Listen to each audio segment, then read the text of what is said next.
The Daytona 500 is supposed to be the crown jewel. It's supposed to be that race you circle on the calendar all winter, the one that reminds you why you fell in love with NASCAR in the first place.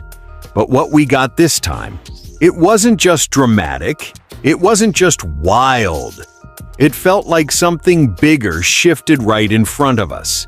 And here's the thing, this wasn't just about a last lap wreck. This felt like drivers finally hitting a breaking point, like patience ran out, like the frustration we've been hearing whispers about for months just exploded under the lights at Daytona. Something happened in those final seconds that has people inside the garage questioning more than just one move. It has them questioning the direction of the sport itself.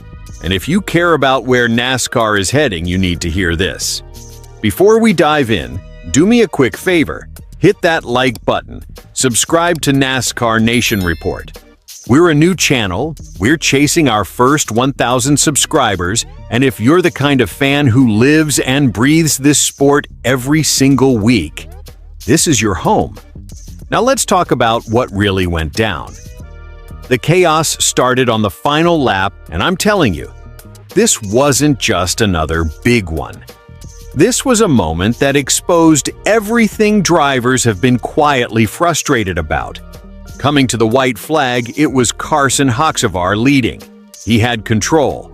Then he gets turned into the wall. No immediate caution. The field keeps charging. Chase Elliott surges ahead off turn 4. For a split second, it looks like he's about to steal the biggest win of the year. And then, he gets wrecked. Behind him, Riley Herbst throws a block. Brad Keselowski has a massive run. And I mean a huge run. And suddenly it's just metal folding everywhere. Cars smashing across the finish line. Joey Logano crosses the stripe backwards. Ricky Stenhouse Jr. scraping the wall. Keselowski limping home 5th with the nose destroyed. And somehow, slipping through the smoke like a scene out of a movie, Tyler Reddick crosses the line first. But here's what hit me the hardest. He didn't even celebrate. He said he didn't know if he'd won. He wasn't sure if the caution lights were on before he reached the start-finish line.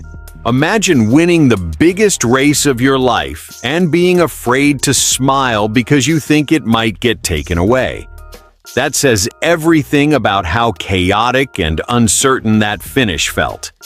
And this wasn't just another win for Reddick. This was personal. This is a guy who grew up in California never missing a Daytona 500 broadcast. A kid sitting with his family every Sunday dreaming of just racing here. He talked about testing an ARCA car at Daytona for the first time and thinking it felt surreal.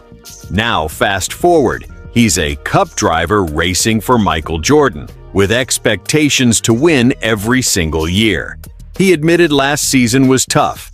No wins, a drought, looking in the mirror as a team, fighting pressure, fighting doubt. And on top of that, his newborn son dealing with health issues. He said the only time he'd ever felt emotions like this was winning the pole at the Charlotte Roval when his son was in the hospital. Think about that for a second. While we're arguing about blocks and chaos online, this guy is carrying family struggles, pressure from the organization, and the weight of 3 generations of sacrifice. His parents, his grandparents, all invested in this dream. And he said before the race, his son asked him, "Are you finally going to win this race?" That's not just a trophy, that's legacy. But here's where this story turns into something bigger than one emotional victory. Because the anger inside that garage, it was real. Elliott didn't hide his frustration. He flat out said, "We were leading the Daytona 500 off turn 4, coming to the checkered flag and didn't win. So you tell me." That's disbelief. That's heartbreak. Keselowski, he was furious. Called the move one of the dumbest things he's ever seen. Said the block from the 35 car wiped out everyone for no reason. He believed he had the run to possibly win, or at least challenge, and it was taken away by what he saw as a desperate, unnecessary move. Herbst defended himself, saying he chose his lane, got pushed, and was just trying to win the race. And Reddick even said he doesn't win that race without Herbst, that Herbst did everything right for himself in that moment. So who's right? That's where this becomes a sport-wide debate.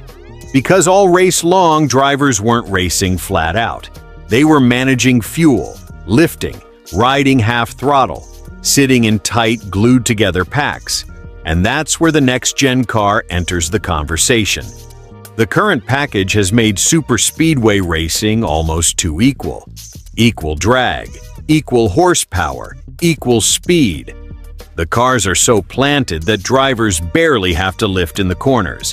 And when nobody lifts, the field stays stacked, 3 wide, 4 wide inches apart. Passing doesn't come from raw driving anymore. It comes from pit strategy, from saving fuel, from timing chaos. Even race-winning team owner Denny Hamlin said it plainly. They might need to increase speeds and make handling matter again. He talked about taking spoiler away, slowing cars in the corners so drivers have to lift. More lifting means more separation. More separation means more skill, more risk, less pack dependency.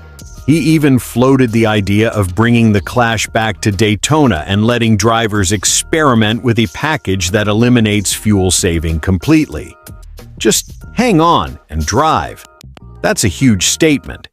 Because right now the feeling inside the garage is that drivers are trapped. They can't separate. They can't create runs without help. You need pushes. You need teammates. You need someone else to move first. Zane Smith even said it. The help wasn't there. That's Daytona now. If the help isn't there, your run dies. And when the biggest race of the year ends with half the top 5 crashing across the finish line, when drivers are openly calling moves stupid, when the winner doesn't even know he won, that's not just Daytona madness. That's a warning. This sport might be standing at a crossroads. Do you accept this as the new normal? Chaotic, pack racing, fuel-saving chess matches that explode on the last lap? Or do you change the car and risk something different to bring back handling, separation, and individual skill? Because if this is what the Daytona 500 becomes every year, the debate is only going to get louder. And as a fan who watches every single week, I'm torn. The drama was insane. My heart was pounding. But I also get why drivers feel like something's off. The greatest race of the year shouldn't leave this many people angry. So now I want to hear from you.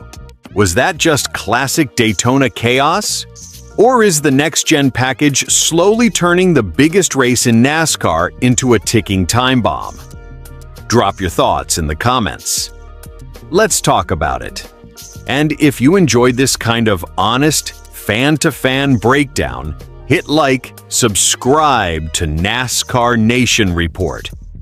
We're a new channel trying to reach our first 1,000 subscribers. And if you love real NASCAR conversations without the corporate filter, you're in the right place.